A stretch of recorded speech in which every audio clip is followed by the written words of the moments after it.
హోరున వర్షం పడుతున్న rock ceramics కార్మికుల ఆందోళన రాక్ సిరామిక్స్ గేటు ముందు సిఐటియు ఆధ్వర్యంలో కొనసాగింది. ఈ సందర్భంగా రాక్ వర్కర్ గంగాధర్ మాట్లాడుతూ రాక్ సిరామిక్స్ యాజమాన్యం చాలా నిర్లక్ష్యంగా వ్యవహరిస్తూ కార్మికులను వేధిస్తుందన్నారు.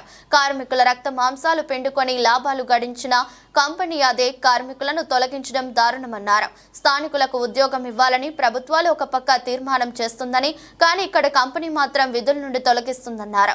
తక్షణం ప్రజా ప్రతినిధులు స్పందించి కార్మికులకు విధుల్లోకి తీసుకునే విధంగా చర్యలు తీసుకోవాలని కోరుతున్నారు. ఎన్ని అడ్డంకులు పెట్టినా ధర్నా కొనసాగుతుందని కార్యక్రమంలో సిఐటియు జిల్లా కార్యదర్శి డి క్రాంతి కుమార్, చంద్రశేఖర్, గంగాధర్, సతీష్, రామకృష్ణ, వరప్రసాద్, మల్లికార్జునరావు, గంగాధర్, క్రాంతి, మంగారావు, అర్జున్ రావు, మూర్తి, సత్యనారాయణ, చంద్రన్న, ప్రభుదాస్, రామచంద్రయ్య, రాజబాబు, సతీష్ కుమార్, శివనారాయణ, సుబ్బారావు తదితరులు పాల్గొన్నారు.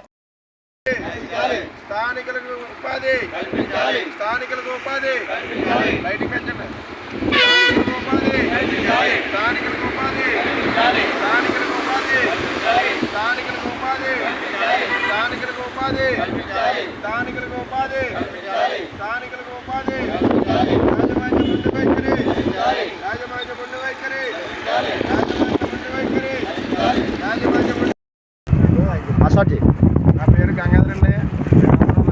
ఎంప్లాయీస్ మమ్మల్ని ఏప్రిల్ 15 నుండి విధుల నుండి తొలగించారండి. మమ్మల్ని గేట్ దగ్గర ఆఫీసర్ అర్థంతరంగానే మాకు ఎటువంటి న్యాయం జరగలేదు. కార్మిక శాఖ ఆంధ్రప్రదేశ్ కార్మిక శాఖ మంత్రివర్యులను కలిసాం. అలాగే స్థానిక ఎమ్మెల్యే గారు చినరాజప్ప గారిని కలిసామండి.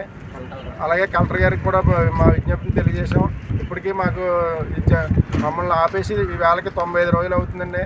కానీ మాకు ఎటువంటి న్యాయం జరగలేదు. కావున మా ప్రజాప్రతినిధులు అయితేనేమి మీడియా మిత్రులు అయితేనేమి అందరూ సహకరించి మాకు సరైన న్యాయం చేయవలసిందిగా కోరుతున్నాం.